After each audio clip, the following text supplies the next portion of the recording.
Hey everybody, movie reviewer next door here, and I'm back with another review. This time I saw A Nightmare on Elm Street 2, Freddy's Revenge. This is a 1985 horror film directed by Jack Shoulder, and it stars Mark Patton, Kim Myers, Robert Russler, Clu Gulager, Hope Lang, Marshall Bell, and Robert Englund. In this film, a new family moves into the house on Elm Street, and before long, the kids are again having nightmares about it says the kids. There's only one, but the kids are having nightmares about deceased child murder. This time, Freddy attempts to possess a teenage boy to cause havoc in the real world and oh, can only be overcome if the boy's sweetheart can master her fear. All right. What did I think of A Nightmare on Elm Street Part 2, Freddy's Revenge? Okay. I've always heard that this is the gay one. That's the name of it that's what it gets called because there's like a lot of homoerotic subtext or whatever. I don't give a shit about that. As a movie, I think this one is okay. It doesn't really do anything that outright pisses me off. It doesn't annoy me. It doesn't make me angry. It doesn't like ruin the series. There's a lot of really weird stuff in this movie that doesn't fit with everything else. Let me grab a coat. I'm a little bit cold. Oh, not that. Screw it. Well, nope, I've got this one. My bad. I'm a little cold. Um, whatever. I'll deal with it. But yeah, overall, it feels like it's a movie that shouldn't have been a part of the Nightmare on Elm Street series. Like, you take Freddy Krueger out and make it about something else, and it's a completely different movie. Well, obviously, but yeah, it just didn't fully work for me. But let me get to the cast.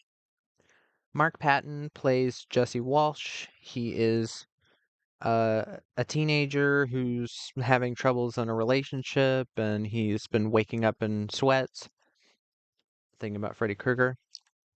Mark Patton, um, he is a lot better here than Heather Langenkamp was in the last film, and that's a big plus I can give to this movie is the acting is a lot better in it.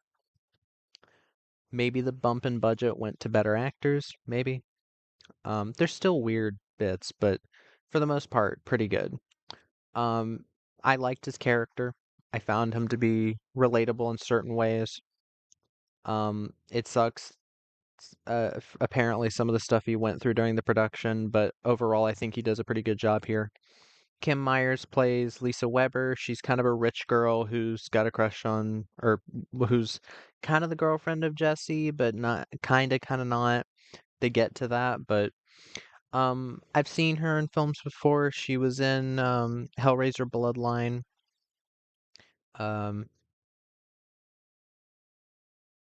I do legitimately think I think she was fine here. Her acting isn't amazing. She kind of does have that voice sometimes like this, where she doesn't feel like super into what she's saying, but overall she's fine. Robert Russler plays Ron Grady. He's kind of a friend of Jesse. He's also kind of a asshole jock. I like Robert Russler as an actor. I've seen him in a couple of films other than this. He was in Tales of Halloween, which was fine. He was in The Manor. He was in The Debt Collector, Blood Feast. Probably the worst movie I've seen him in is where the hell is it? I'm trying to find it.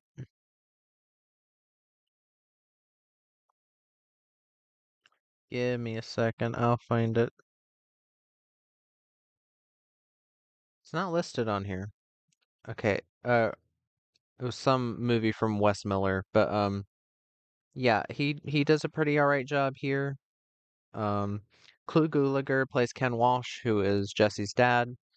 Clu Gulager's been in tons of like cult films.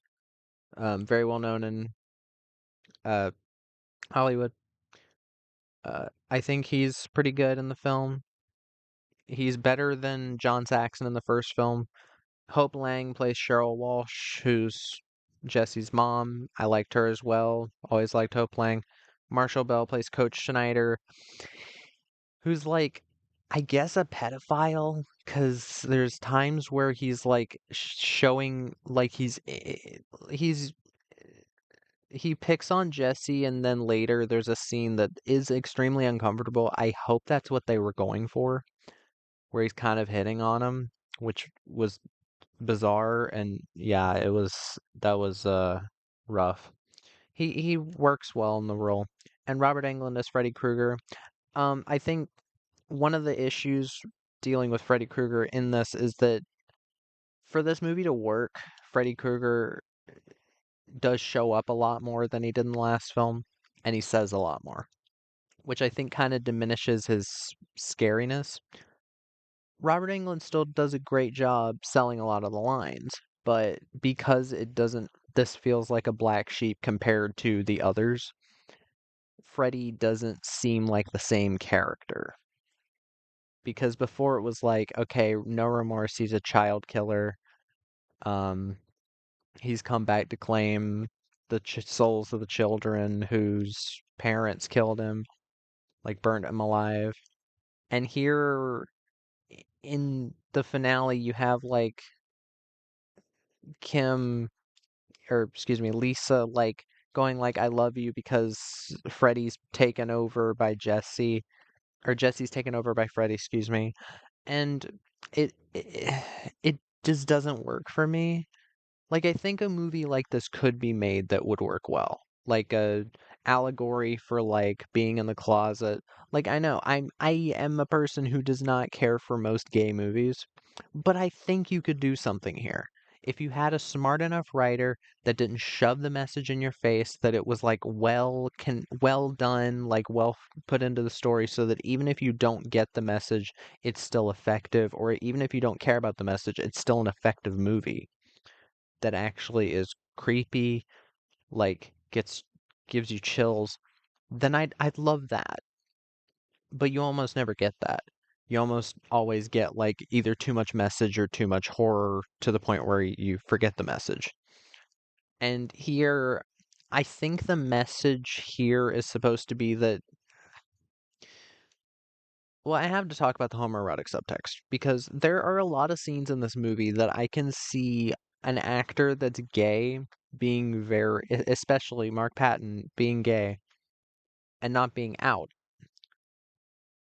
As somebody who is bi, I did not experience this type of feeling where like people would make gay jokes and I'd feel like I want to chime in or like correct them because I just genuinely don't care. For someone like him, there are quite a few scenes in this film that I would be like, yeah, that's fucking uncomfortable.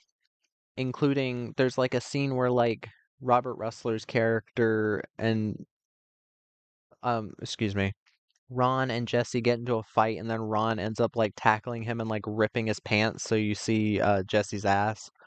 I didn't need to see that. That didn't need to be in the movie. Um, and I can 100% see somebody being very uncomfortable doing that.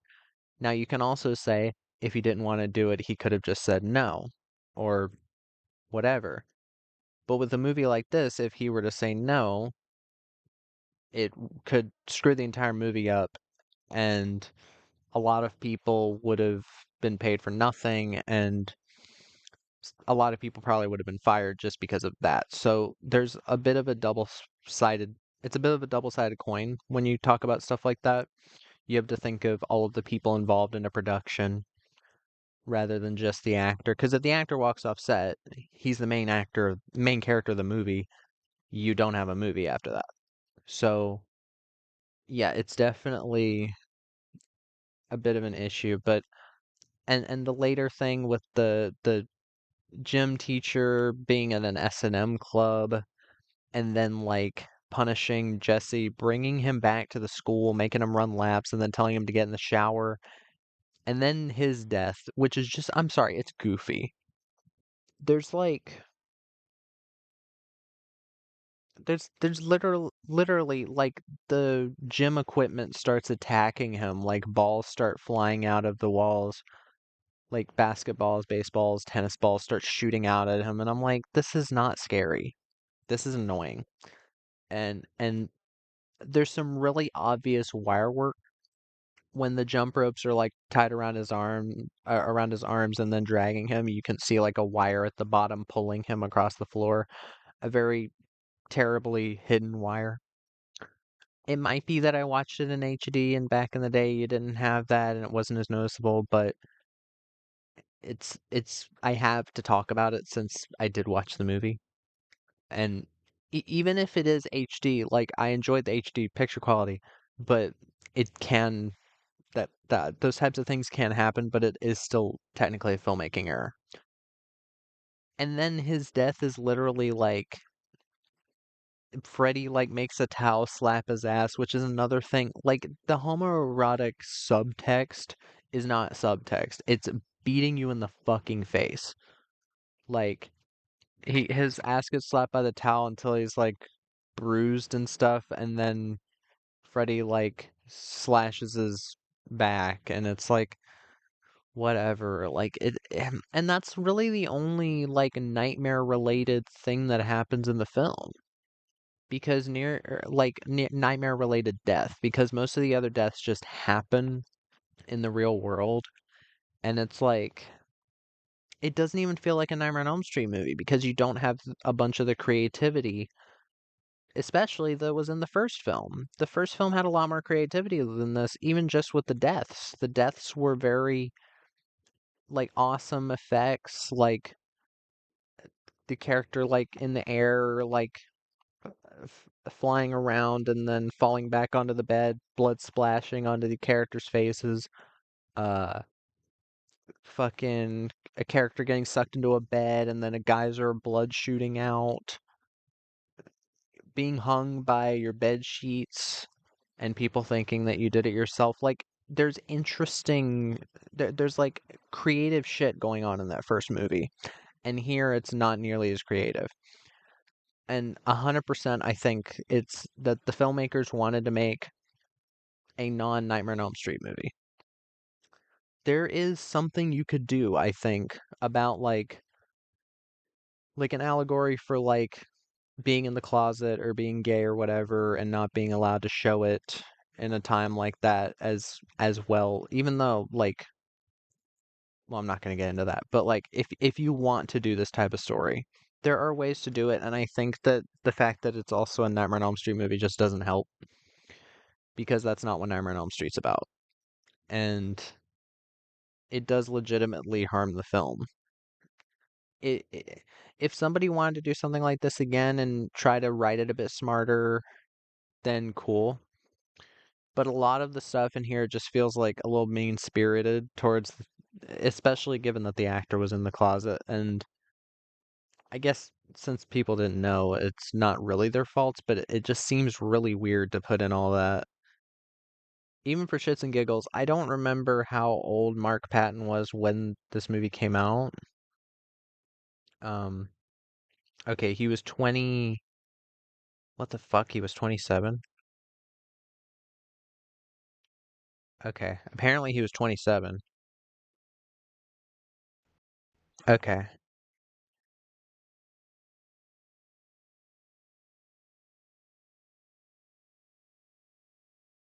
but yeah. Um,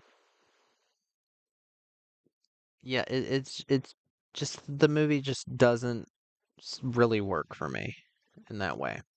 Another thing would be the pace. The pacing is pretty poor. It's an 85-minute movie, so an hour and 25 minutes. The first film was an even like 90, 91 minutes, and it was constantly like scenes happening that would you'd either learn something about the characters or it would be a cool nightmare sequence that was just entertaining. The first film is entertaining. This film, a lot of the nightmare sequences are insanely drawn out and very like bleh.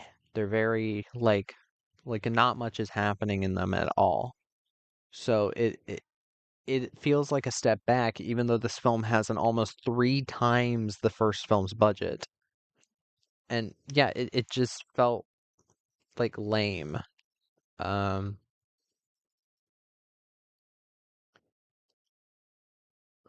the film also it doesn't really feel that tied to the first, other than them living in the same house, which I think is the same house on the inside.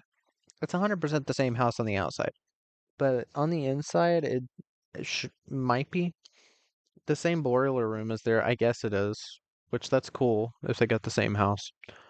But um, the thing with the only real connection to any characters from the first film is Nancy's diary gets found, which we never. I mean, that's a common thing to do in sequels where you don't have any of the original cast, which that's what this one did. Um, Again, most of the original cast is dead now, but still, like it's just there's like a diary she has where she's talking about Glenn and talking about how hot he is and how much she wants him to protect her, and it's just really weird because that's not really what she was like in the first film, and talking about how to beat Freddy and all that, and most we get of like a continuation of her character in this film is that oh she went crazy.